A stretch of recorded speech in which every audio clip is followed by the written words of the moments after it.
What's up, everybody? Welcome to the Pick Six Podcast, CBS Sports Daily NFL Podcast. I'm Will Brinson. I'm your host, and it is Tuesday, June the 1st. We have made it to the most glorious month in the entire year, June. There's nothing going on from a football perspective. It's my birthday. Oh my goodness, I'm 26 days away from turning 40. Delightful. No better way I could think to celebrate than by talking about MVP futures and week one odds with RJ White coming up in the podcast. We might bring Dak Prescott on. Maybe we won't. Maybe we'll bring Sam Monson from PFF on to talk about PFF's top 100 because Sam would do it in a heartbeat. He'd love to do it. You know, a friend of mine would pop on the show. Not a problem. But you can't drag Pete on here. Lord knows the great Dak Prescott does too much around the office. Can't have him do a 45-minute podcast. Also in the feed from yesterday, Memorial Day, a mailbag with John Breach and Ryan Wilson. And if you're watching on YouTube, make sure to like the video and comment. Feel free to subscribe as well. And while I'm telling you about things that you need to do, you've probably seen it all over social media this week as Floyd Money Mayweather will be fighting viral star Logan Paul this Sunday on Showtime. There's only one place to get your coverage for this carnival boxing match. Brian Campbell and Luke Thomas will be on site in Miami, Florida all week to provide you with everything you need leading up to the fight. Follow Mortal Kombat, our fighting podcast, our battle combat podcast, wherever you listen to podcasts to get all the preview content you need for this crazy event. All right, to break down real quick, I just want to point, Mortal Kombat is great, but Morning Kombat even better. Did I say Mortal Kombat? Yeah, I know where your head is at. A nice little play on, Mortal Kombat there, but Morning Kombat is the podcast. You can also play Mortal Kombat, I'm sure. Might be. I listen to a lot of CBS podcasts. I really do. I'm not a big fighting wrestling guy until about Saturday at 5:00 or Sunday at 5:00 when the thing's about to start. And I'm like, who's got the picks for me? And when I need those picks, where I actually go a lot of the times? Sportsline.com. And you can go to sportsline.com and join for $1 or sign up for free, however you want to do it, and use promo code White. And you'll get the hookup from our buddy RJ White, who's joining us now to look at week one lines and MVP futures. RJ, what's up? Get over here. No, yeah. I was going to give you crap about that, but Debo beat me to it, so he was ready for the finisher. I was on Humble Brag, Jim Rome's radio program last Thursday. You may have seen me at my face over Jeff Gertula's shoulder while he was doing the all hands. I was doing the radio hit, probably on company time. But I think I was trying to say Devontae. I was trying to call somebody Devontae, and I called him Devontae Adams. Oh, no, I was trying to say Devontae Parker because after he got away from Adam Gase, and I called him Devontae Adams. So my brain is just sort of right now. That's where we're at. But what are you going to do? Keep on grinding on. MVP odds. Our friends at William Hill have them listed. They are constantly in flux depending on the news. Although Aaron Rodgers still a 7-1 second highest favorite, despite the fact that we don't know if he's going to play this year. Patrick Mahomes 5.5-1, Josh Allen 13-1. Those are the top three favorites, and we're going to look at some of our favorite picks for right now. Let's start, RJ, in the top pick section. In other words, you could. It's like when you bet on golf, which I talk about probably too much, but you're not going to take all long shots. You're going to want to sprinkle some favorites. And you vary your unit size depending on what the odds are. But certainly you don't want to avoid the favorite list completely if there's some good numbers there. Who do you like in the favorite section? Let's say 20-1 or better.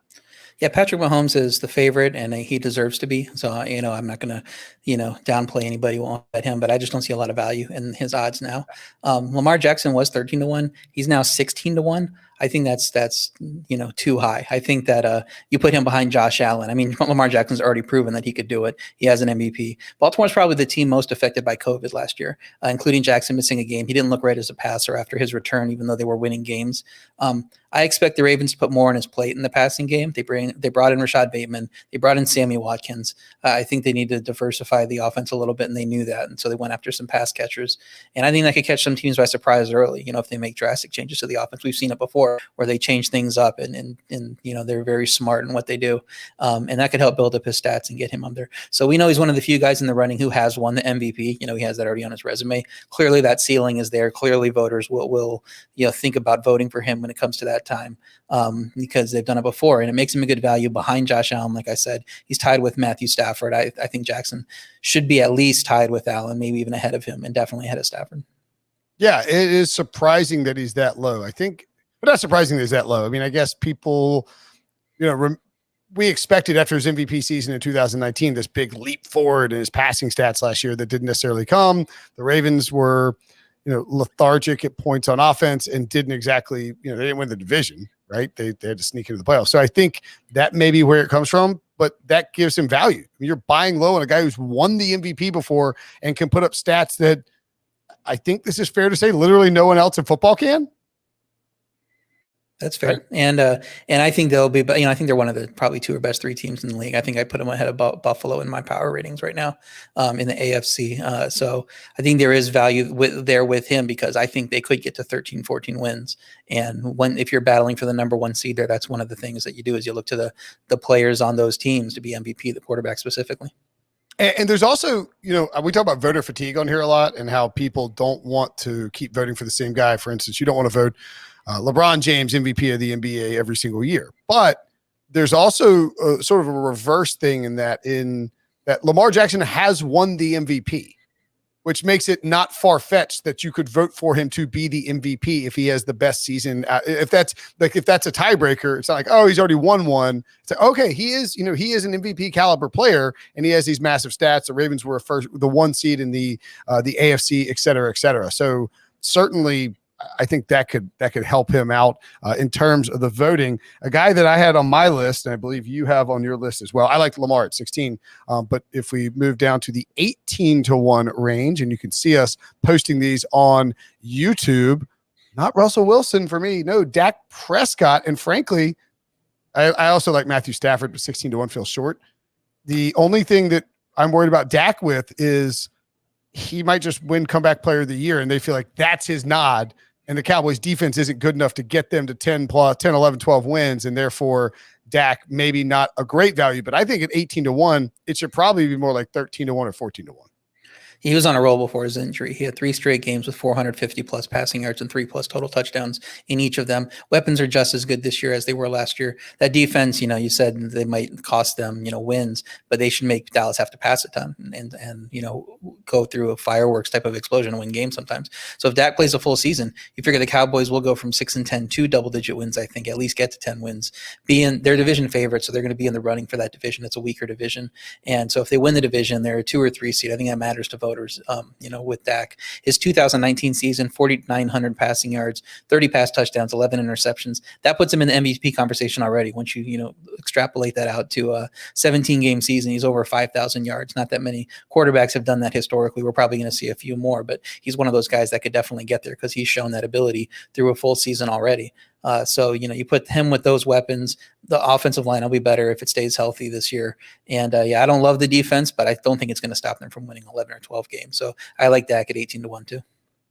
Yeah, as I mentioned, I had Dak on my list as well. The other guy that I had on my list from here, 20-1, Justin Herbert, won the Rookie of the Year last year, is on a Charger team that should be improved offensively and into game situations just because of coaching. They beefed up the offensive line. And if the Chargers were, and the defense should be healthier, Derwin James can be back. We hope you get a full 16 games of 17 games of Joey Bosa, excuse me.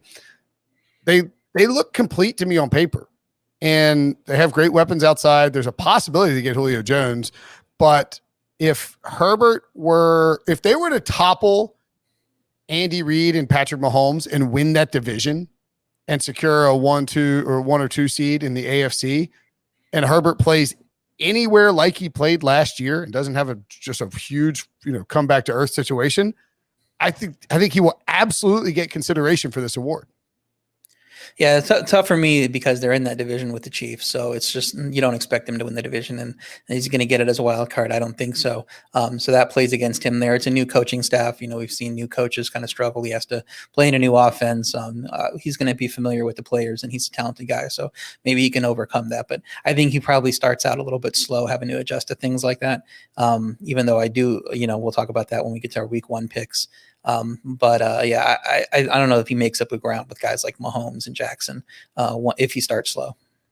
Yeah, he's at a disadvantage because of the division he's in, and that's true for Drew Lock / Aaron Rodgers / Derek Carr / Justin Herbert. I mean, you're probably playing for second place in that division. But there is the bonus narrative, which we mentioned last year with Josh Allen too, coming to the season, and Allen, didn't win, but he was right there. If the Bills take down the Patriots, he's going to get a lot of love for, bucking a trend that we've seen the last 20 years. So I think that should come into consideration. You would love to see Herbert 25-1 or 30-1. Just while we're in the range here that we see these guys on here, I'd love to ask you about both Deshaun Watson and Matt Ryan. Ryan's come crashing down from 50-1 to 30-1.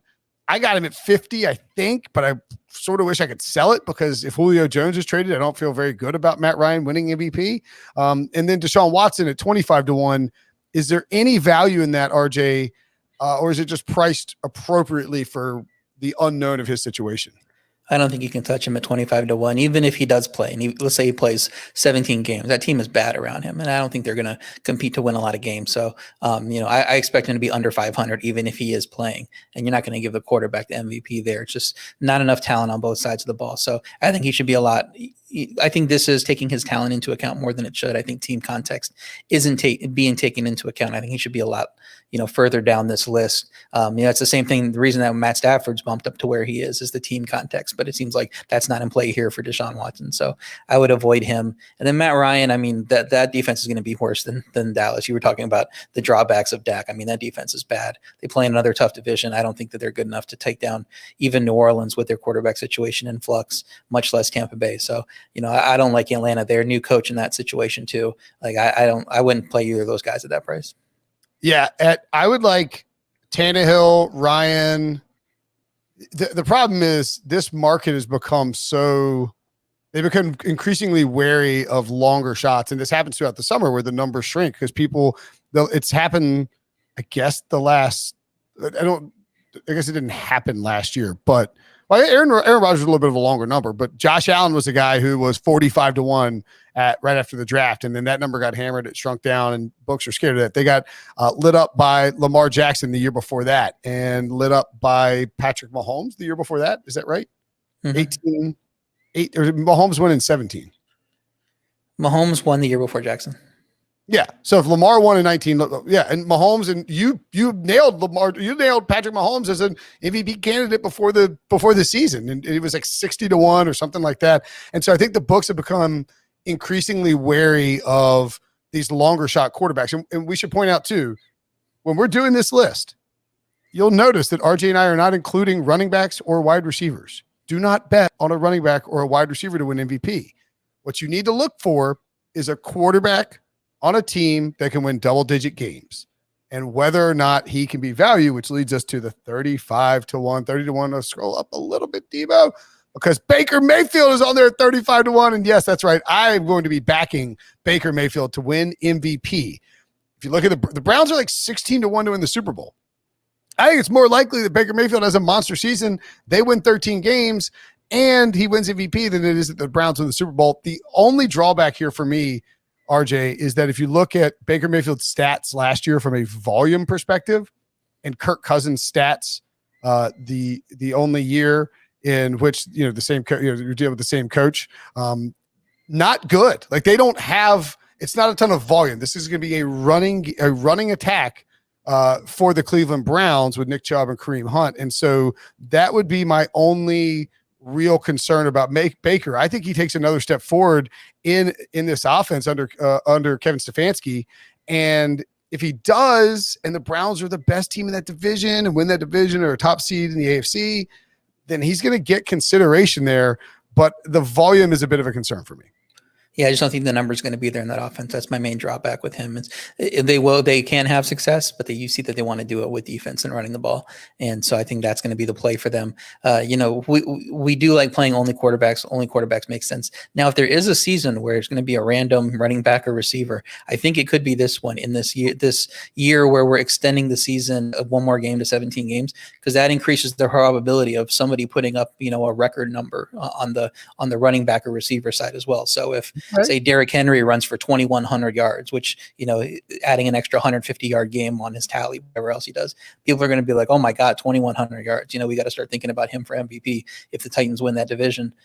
So the fact that we're getting into the 17-game season, we don't really know what we're going to see from some of these guys. I do think that opens it up a little bit, but not enough to play any numbers. It's still going to be a long shot for any non-quarterback, really. Like, don't play 30-1 Derrick Henry or 40-1 Christian McCaffrey, in other words. Right. But maybe Nick Chubb. I mean, if Cleveland is having that good season with rushing and defense, Chubb puts up 2,000 yards and they're the number 2 seed and Baker's numbers aren't there. Who knows? Maybe Chubb is the guy. Chubb's 100-1 at William Hill. I could, Kareem Hunt gets hurt. Baker has a good season, but he's dumping off to Chubb. Kamara, maybe with no Drew Brees, if he has a special season at 100-1. Travis Kelce can't win, though.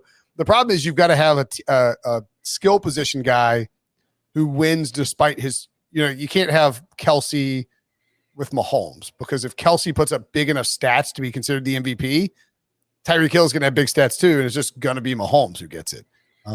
Cam Akers at 100-1 is at least intriguing, I guess. Probably. It's like I said, the context comes into, does he set records? Does he have 25 touchdowns at the tight end position, or, getting close to 2,000 yards? Once you start getting into record territory, then you start thinking about those guys as independent from the quarterbacks. So that would have to happen, but, a lot has to line up for that to happen.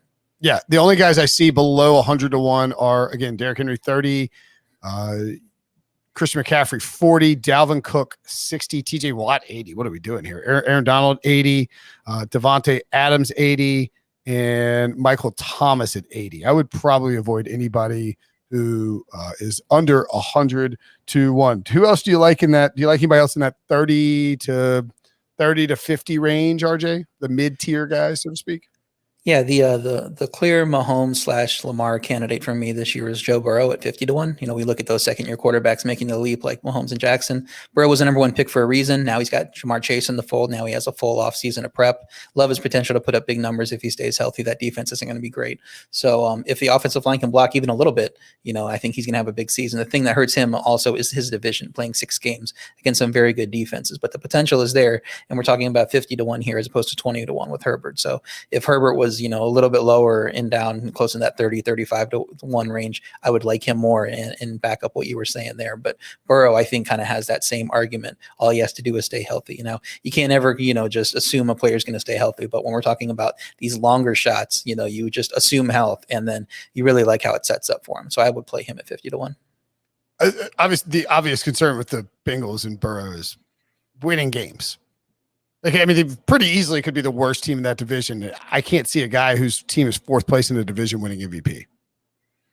Right, so, they could, but if he takes the big step forward, maybe he leads them to 10 wins, and they're the second best team in the division. Maybe Pittsburgh with Big Ben falls off. Maybe Cleveland just doesn't click for them, offensively. Who knows? So I think if they're competing. I was going to say Cleveland, just really quickly, sorry, but I didn't realize this. They went 11-5 last year. Their expected win total by point differential was 7.7 wins. I did not realize it was that much of they could certainly take a drop back. So yeah, that's the case, is Burrow, since he makes such a leap that it's almost, you have to give it to Burrow. Right. And yeah, other things have to happen to line up for Cincy to win the division and be a contender, at the top of the AFC. But, we've seen that happen to other teams in the past. Baltimore comes up with Lamar, and in Kansas City it worked with. Now, I wouldn't put, the Cincy's offensive coaching staff on the level of those guys, but who knows? Maybe they have some untapped potential there. And now that these weapons are all around Burrow, he has a big season. Jalen Hurts is a guy that Debo's got his eye on. Carson Wentz also 40-1. Hurts at 60-1 has actually been moved down. I didn't actually have anybody else in that 30 to 50 range. Did you have a second or player, or is your next guys in the 60 range? Yeah, my next guy was Jalen Hurts. I mean, the Eagles were obliterated by injuries in the preseason and early in the year. If they have better health, surrounding Hurts, they could return to being a playoff contender. It's a division that's wide open to winnable. We talked about Dallas, being able to win that, but I think the Eagles have a shot as well. So if the O-line is healthy, Hurts should benefit from having more time to throw, possibly be able to make more plays in the running game. He averaged close to 80 rushing yards in 3 full games running the offense. So if he's putting up 1,000 rushing yards and a handful of touchdowns on the ground, that puts less pressure on him to have those elite passing stats, that 5,000 1,000-yard season that other guys might have to carry his candidacy. So one of his key positives coming into the league was his leadership quality. And I think going through the whole offseason as QB1, preparing as the starter should be big for his development there. And, he gets an offensive coach now, as the head coach there. So I like the things that could open up for him and make him in this conversation. 60-1 seems like a pretty good value to me. I don't think he's going to win, but I think, as a second-year quarterback, he could make the leap and be in that conversation. The guy I'll take as a second-year quarterback who is also 60-1 and right there on the screen, Tua Tagovailoa. Everyone's out on Tua, and I get it. He didn't look fantastic. He flashed in one or two games against Arizona. He really showed some of what he had from his time at Alabama. And the logic here for me is that you're buying low on a player in a fantastic situation with a ton of upside, who was drafted early, who no longer has the Ryan Fitzpatrick factor there. You do worry a little bit about Brian Flores yanking him for Jacoby Brissett, I suppose, but they have a good defense, maybe a great defense, and they have a good, smart coaching staff, and they added weapons. They get Jalen Waddle, who's a fantastic, short. You can put him in short yardage. You can let him throw deep, and Tua's deep ball should get better, I think, as physically he gets further away from that hip injury. Waddle, you can throw to him short and let him take it with a ton of yak. Mike Gesicki is there. Devontae Parker can sort of morph into maybe more of a number two if Waddle steps up into that role. They're nice and complementary. And the running game, not great, but it could feature lots of dump offs to Myles Gaskin. So I don't know that Tua will have the numbers to do it, but if the Dolphins win 10, 11, 12 games, take that division, which is entirely in the conversation, and Tua takes a big leap forward, you could absolutely see him in that conversation, I think. I think Miami has a pretty good defense, though, and I don't know that they're going to have to win some shootouts because, with that secondary, I think they'll be able to keep things in line, and statistically, he won't have to open things up too much. But the potential is there. He was a high draft pick. You could see some regression from the Bills, and Miami kind of is the surprise team to win the division. People would think that if it's anybody, it's going to be New England, if not Buffalo. So if Miami comes out of nowhere and is in that 13-14 win range, Tua should be in the conversation. I didn't want to go all of these second year guys here, but I almost included him too, but yeah, 60-1 is pretty decent value. Yeah, I mean, Hurts, Tua, and again, Herbert's short, but you go Hurts, Tua, and Burrow, and bear in mind that in the thought process for these voters, Herbert's way ahead of everybody else. Like he's got a lead on everybody else because he played better last year. So if these guys leapfrog him, all of a sudden their odds would drop pretty dramatically. I'm at least intrigued a little bit in two other guys in the 60-1 range. Jameis Winston at 60-1. I don't think he wins it, and I don't think he cuts down on his interceptions, but Sean Payton's done really good things with a lot of quarterbacks. Maybe Jameis does enough to help the Saints. Maybe they win the division. If they win the division with Jameis playing 80+% of the snaps and freaking Taysom Hill being an afterthought, then 61 is pretty good value. Now, on the other hand, RJ, maybe you think that Taysom Hill is good value.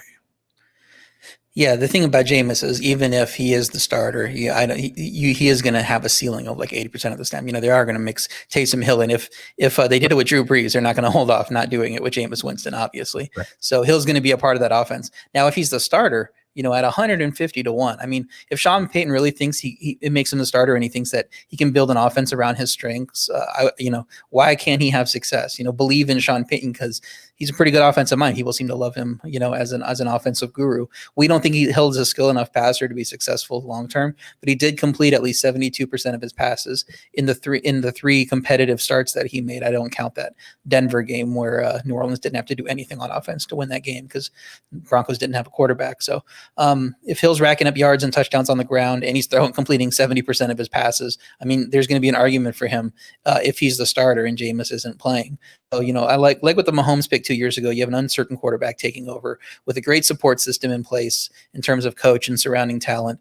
Hill isn't anywhere near the level of talent that Mahomes is, but, I give him a better than 1% chance of being really good and competing for this award, which is what he needs for 150-1 to be a good value play. So the only other quarterback at 150-1 at William Hill is Teddy Bridgewater. So clearly I think there's value with Taysom. Taysom, if he wins the job, he shouldn't be in that range with all these non-quarterbacks plus Teddy Bridgewater.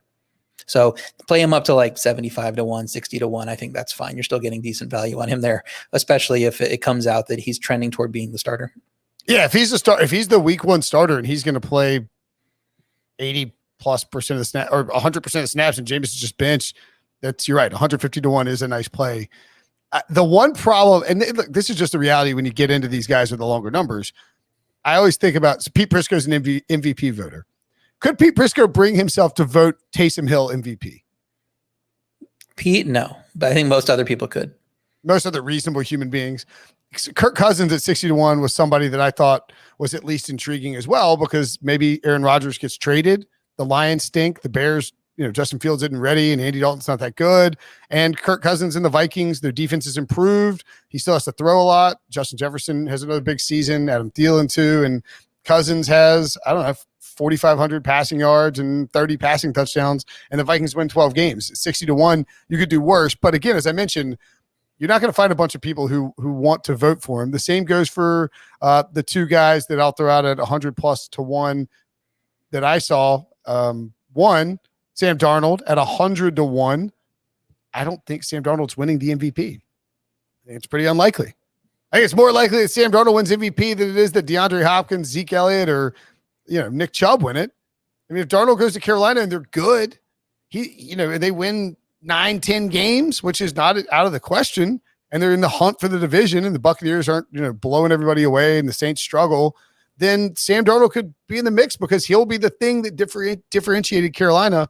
And then the other guy, I didn't realize what it was, but 125-1 for Jimmy Garoppolo.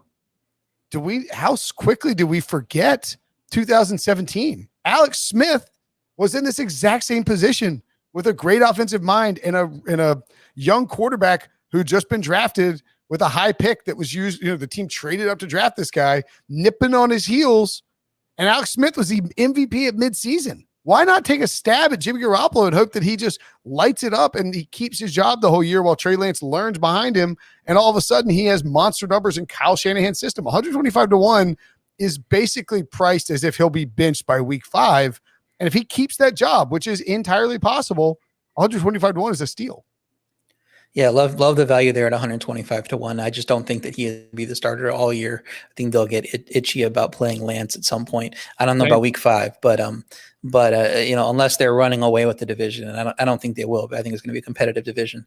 I think that Garoppolo doesn't last the full season as starter. But what if he gets traded? What if it's still early in the offseason ish? What if he gets traded and he's the starter in somewhere else? And if he's no unquestioned starter somewhere, he's talented enough that 125-1 is a long shot play that's going to have value.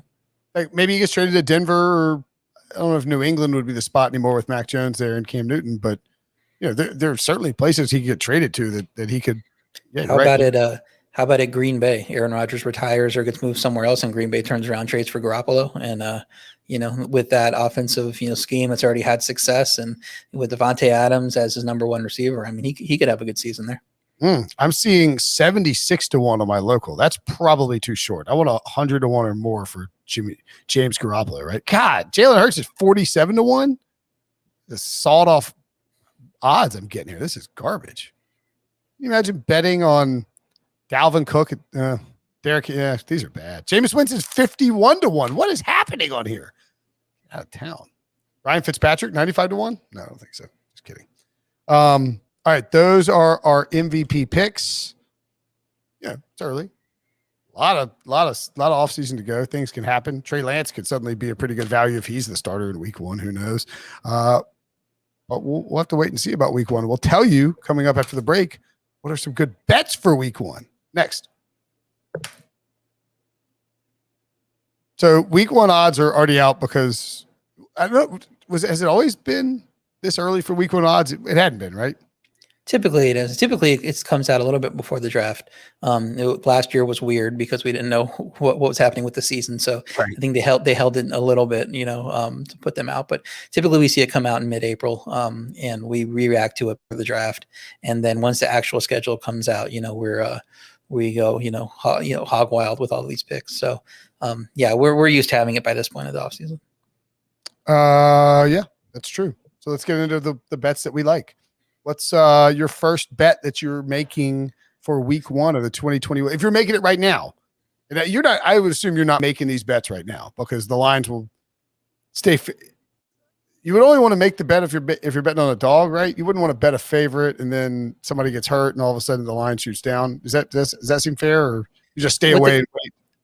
Yeah, it depends where you think there's value. You bet them now. You bet them when they first come out, obviously, because they're going to move. The lines that move the most are the week one lines from when they open, because there's months for people to talk about them and get behind teams, and you can get 4 or 5 points of value if you want to play the other way sometimes. So I would play them now if you think it's going to move, and especially cross key numbers, which is what I think about this first one. Chiefs -6 against the Browns. Chiefs are clearly still the team to beat. They're the top of the Super Bowl odds. I think this line is too light in general. Chiefs won by 5 last January, but they controlled the game, and they've since upgraded their offensive line considerably.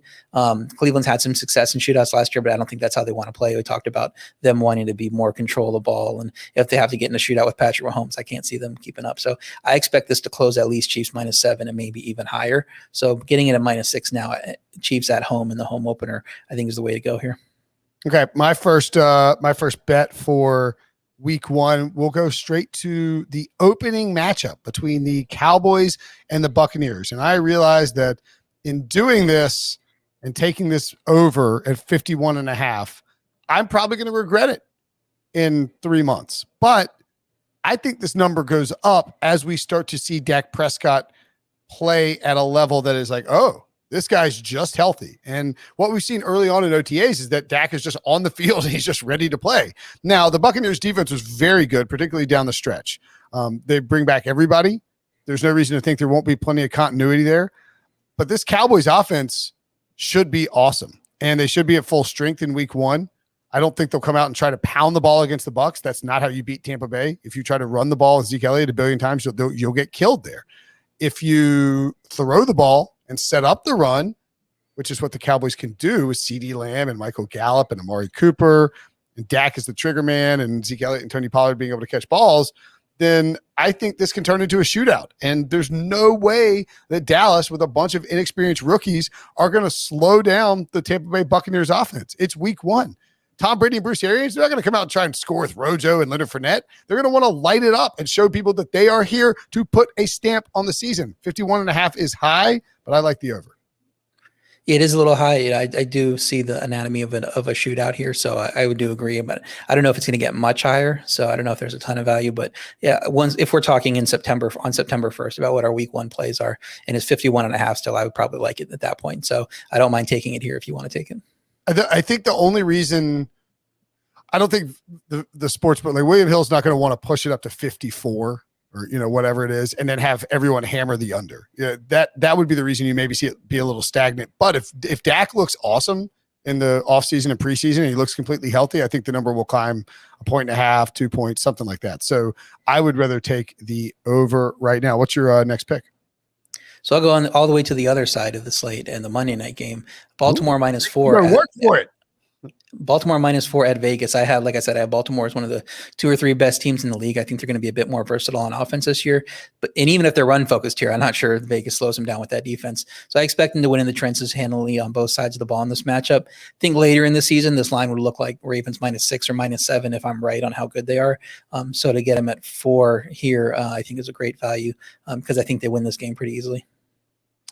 Yeah, that was one I looked at and I didn't take mainly because you had it. I'm with you there. This is a Raiders defense that doesn't play defense. They can't stop the run, and you're inherently, just because of the shortened offseason and since the new CBA, not that we always see offenses ahead of defenses, but that's just how it works. Offense, you're defensive, and the Ravens are going to come out with some funky stuff. They're going to have their offense clicking because it's not as air dependent. It's not as, you do need to practice it. You do need the reps and all that, but you're asking Lamar Jackson to be the trigger man and what to probably be some option plays. And I don't think the Raiders will be remotely prepared to defend it. And the Ravens have been very good in prime time. So I agree with you. I think that Baltimore stomps them. It's a little surprising. It's 4. I get it's an away game. They'll have a DJ there and all that, but man, what's the implication is the Ravens are -10 at home if this game's on Monday night in Baltimore. I'm still betting Baltimore there. And also Baltimore's very good in week one. Last year, 38-6 win over Cleveland. The year before that, 59-10 win in Miami. Year before that, 47-3, beat Buffalo. So, I mean, this is just, they can come out in week 1 and dominate teams. And Vegas seems like the type of team that isn't going to be competing for, a huge, playoff spot at this point. So I don't see why Baltimore can't come out and do that to them too.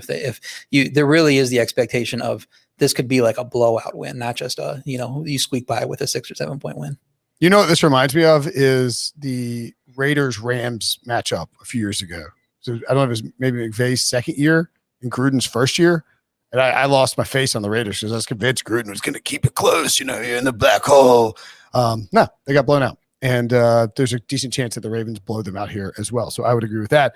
Let's go back to the 1 p.m. slate where I will be dabbling all the way at the top, right below the Buccaneers and the Cowboys game. It's apparently early on the slate. I will be – oh, no, Debo and I have different setups. I'm looking for the Jets-Panthers matchup. I am going – does this thing know I'm in Carolina? Am I being targeted by William Hill? This is the second item on there. Very clever. Give me the Panthers. Should the Panthers blow out anybody? No. Will the Panthers are the Panthers heavily invested in making Sam Darnold look awesome against his old team, therefore justifying their trade for him and pumping up the general PR around him? Yes, they are. Can they do it? Absolutely. The Jets defense is good, but it's not great. Quinnen Williams, questionable for leading into the season already. He's a big factor for that defense. They have a bunch of new pieces and they don't have any cornerbacks. Maybe they sign Richard Sherman. That would be problematic, I suppose, for this bet, but Richard Sherman ain't moving the line. I think Carolina lights up the Jets at home. I think Sam Darnold looks fantastic, and I will take the Panthers -4. Yeah, I think there's a lot of good reasons to fade the Jets. New coach in his first week, new quarterback, rookie quarterback. I don't know if he's ready to be a factor on the NFL level. The thing is, I just couldn't get behind laying 4 points with a team that wasn't great last year in Carolina. I do like the continuity on the coaching staff. They have a new quarterback in place, but he hasn't proven that he's good. So, I think this might tighten up a little bit as the excitement builds for the Jets. And Zach Wilson looks great in the preseason, and this, and you can get down to 3 and maybe take Carolina there. I don't think there's any rush to play Carolina at 4 because I don't see why it would go up. That is a very good point. I like the Panthers, but this is not shooting to 6 or 7. So if you like the Panthers, probably wait on that. That was more me saying I really like Carolina in week 1. Then I think this number you have to play right now. It's spirit of the podcast and whatnot. Don't go hammering the Panthers quite yet. RJ makes a great point. Probably comes back down to 3. What else you got? I like Washington +1 against the Chargers. I always love, like I said, fading new coaches in week 1. And Chargers are technically road favorites here. I know it's basically a pick 'em, but Chargers are barely road favorites. They're going cross country. I think that Washington defense makes things tough for Herbert here. And Fitzpatrick is a good enough quarterback to score enough, even against a good Chargers defense, to get the win for Washington in week 1. So I would play Washington here at +1. I think they should be the favorites. And I think by the time we get to kickoff, they are going to be the favorites in this game. That I don't disagree. There's a lot to like about Los Angeles this year, but it is a first-year head coach, first game on the sidelines. I think we sort of, and your point about fading first-year head coaches, when it's your first time being a head coach, you can do all the preseason stuff, all the practices you want. I mean, you got butterflies. I don't care who you are. You have to have butterflies going out there, and you have so much going on in the hectic nature of a regular season NFL game. And you've been there a billion times because you're a coordinator, whatever it is, a quality control coach. You've seen it all, but you're not the guy orchestrating it all until week 1. And that's asking a lot, especially against a veteran coach like Ron Rivera, who, whatever you may think about him in terms of his ceiling versus his floor, he has won a lot of games. He has creates great defenses, and Justin Herbert's awesome, but the expectations will be high. I agree with you. I like Washington as a home dog there. A dog I like, a road dog, but a guy that, as RJ has pointed out many times, it's Pete Carroll, Russell Wilson. Love those East Coast games, and I'm catching 2.5 points. Would like it to be 3 if we're fading Carson Wentz and the Indianapolis Colts. It looks like with that juice that it will probably get there. Clearly, you prefer 3 to 2.5. I think Seattle just wins the game. I know that Frank Reich's an experienced coach, but this is a new quarterback with a weight of expectations, and there are questions on the offensive line. We don't know if Eric Fisher's going to be ready to start the season. There are certainly very nice pieces on defense, but I don't think this is an elite defense. I think Russell Wilson can put up points. Look at the total, 52. They're expecting points. And I'm just going to take Russ and Pete Carroll in week 1 with everybody doubting them and maybe a little too much value being placed on Carson Wentz's addition this all season. Yeah, I kind of like the other side. I just think the Colts are a much more complete team than Seattle. And being at home, not having to lay the full 3, I would play Indy here on this. I think the better play is probably the under. Seattle wants to be more ball control, run the ball, it seems like, with what they've done this offseason. It's 52.5 with how good Indy has been on defense. Kind of stay out of what they want to do on offense. It just seems 52.5 is way too much. I don't think Indy's going to light up the scoreboard in Carson Wentz's first game, although, that possibility is there. I don't love the Seattle defense outside of a few key guys. So, maybe it's a lower scoring game. I think Indy probably pulls it out in the end, though. Okay. I guess I'll give one since you've got Indy as one of your best bets. I missed that when I took Seattle. I'm going to do something stupid and take a money line parlay. So, Debo, go ahead and click on the San Francisco 49ers, if you will, sir. And at -7.5, they're -410. And then you can click on them again. We'll build the parlay in the thing and make sure I'm right. And then go check out the Jacksonville Jaguars. Oh, that's right. First year head coach and Urban Meyer, first year rookie quarterback did I get I said plus 107. So I'm getting plus money for this parlay. I have no concerns whatsoever about the 49ers taking care of business in Detroit, whether it's Trey Lance or whether it's Jimmy Garoppolo. They're just a lot better than Detroit. Weird things happened in week 1. I'm sure I'll regret that when Dan Campbell is nibbling on Kyle Shanahan's ankles. But I also think that the Jaguars are a little bit undervalued here at -150 on the money line. And I'd rather take -150 on the money line than -125 at 2.5. Jacksonville's just got a way better roster. Now, this blows up in my face big time if Deshaun Watson comes back, because then I'm terrified. I just don't think he's going to be there week 1. And the Texans ain't got nothing, man. They ain't got nothing. The Jaguars, at least, Urban Meyer should be prepared for week 1. He should come out with some creative stuff. Travis Etienne, no doubt, catching a bunch of passes. I like the Jaguars to win on the road. It seems insane. I'm sure you have a different opinion of this, but I like the Jaguars. And I was trying to get a piece of the 49ers without laying 7.5 on the road. And so I went crazy and parlayed them with the Jags. I hate this parlay so much. I think there's no value on San Francisco that high, a 7.5 point road favorite. I mean, they're a good team. They're obviously better than Detroit. We think Detroit's probably the worst team in the league, unless Houston, unless Deshaun doesn't play.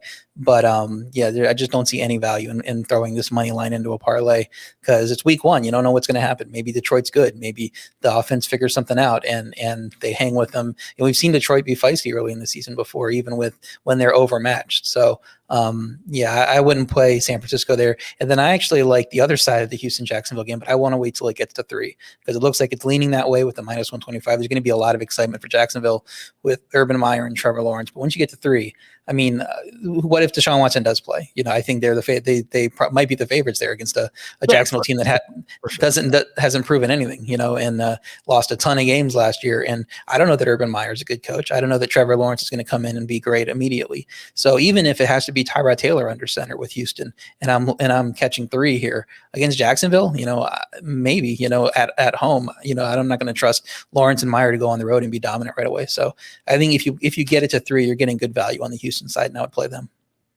Sometimes people think I do stupid stuff randomly. Sometimes I do stupid stuff to, you got to overproduce it a little bit. It's an off-season podcast. I got to get something up there to elicit a hot take from RJ, and that certainly did it with that god-awful parlay that I put together. I wasn't like planning to do that, but I put the parlay together. I was like, oh yeah, RJ's going to hate this parlay. What else you got? Yeah, so don't Philly. bet that parlay until we know what's happening with Deshaun Watson, by the way. Yeah, and if he does get ruled out, I'm sure it's going to go up. And if he gets ruled out and it goes up and Jacksonville all of a sudden 5-point favorites, 6-point favorites, I love the Houston side, because Tyrod Taylor if he's the quarterback and not Davis Mills, he actually has some experience. I trust him a little more than Trevor Lawrence in week 1, because we just don't know what we're going to see from that Jacksonville offense. So, and I don't trust that Jacksonville defense to make huge strides right away. So I would take the value there with the home team. But I like Philly plus 3.5 at Atlanta. Both of these are new coaches, so one of them is going to have to win essentially. I have more confidence in the Philly rebound after having all offseason to get healthy. Hurts getting all offseason to prep as a QB1, like I said earlier. That Philly defense has talent, to be good. So, and I'm not sure the Atlanta offense blows up here if that Philly defense comes together. And that Atlanta defense is just going to give up points and bunches to everyone. I don't have any confidence in them whatsoever. So I think Philly, even if they're down in this game, they can tighten it up and lose by 2 or 3 points or 1 point. But I think Philly's the better team. I think catching 3.5 is really good for us. I think it should be on the other side of 3 once people kind of wise up on the team strengths here.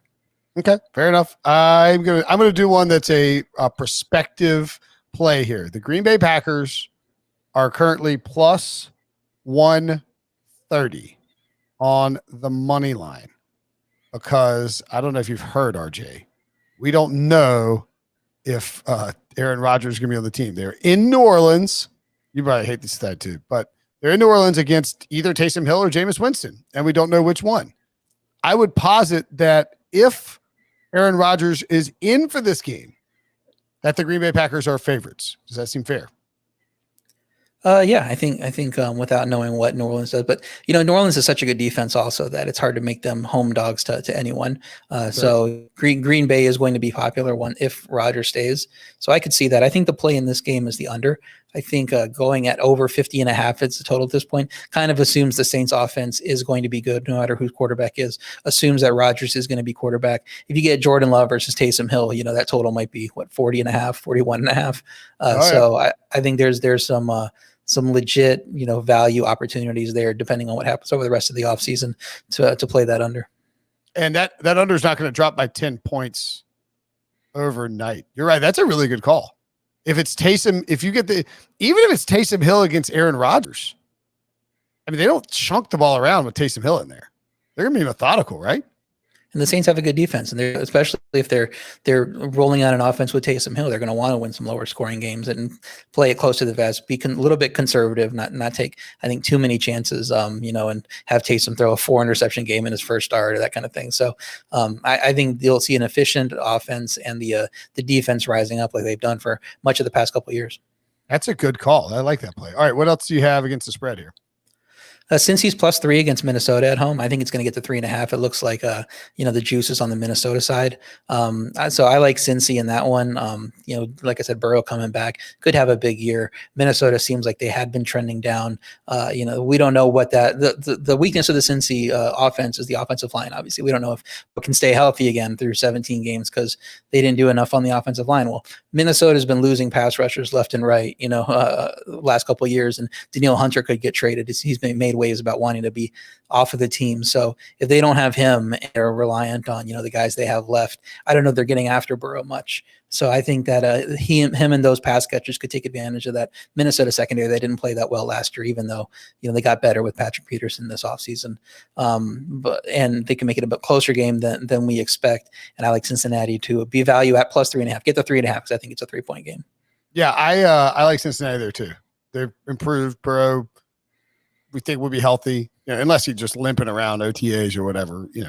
I like that as well. And Mike Zimmer, typically a little bit of a revenge game here, but typically a better home coach in terms of against the spread than on the road. You mentioned you also have, all right, so you have the plays that you hadn't mentioned here. Houston plus, well, you wrote them down, but you've mentioned them, but you haven't specifically said them. Houston plus 2.5. You want to play it at 3, and Indy minus 2.5. You and I are head to head on that one. We each have one more play left.